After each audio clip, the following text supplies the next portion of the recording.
It seems Team Heard are once again changing the narrative, as they now appear to be leaning towards faulting Johnny Depp's spending habit. While speaking via a pre-recorded disposition, Johnny Depp's former business manager, Mandel, spoke about Depp's spending habits being on the high side. When asked about it, he said Johnny had been making a lot of money, so it was pretty understandable that his spending would have drastically gone up.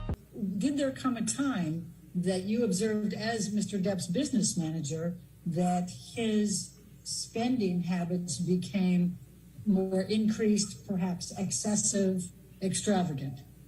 Yes. And when did you observe that? When did that begin? In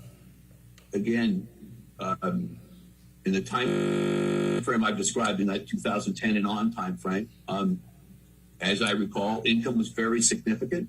Spending was very significant.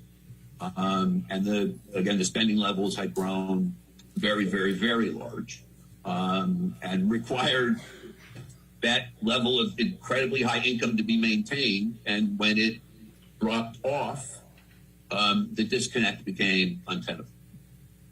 Later down the line, Mandel went on to give more specific details of exactly how much some of Johnny's members of staff were earning at the time.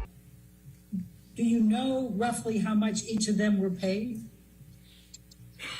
It's been a long time. If I had to guess, Kevin Murphy was probably paid about $250,000 a year, and Stephen and Nathan probably about $125,000 a year.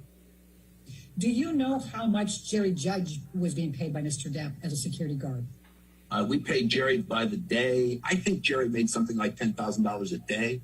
But while these sums are indeed large, they still don't reflect Amber's case in any way. Now, people are asking if this was just a desperate call for attention from Heard's team, or they just don't have any other angles. But whatever the case, we'll find out how they're doing soon enough.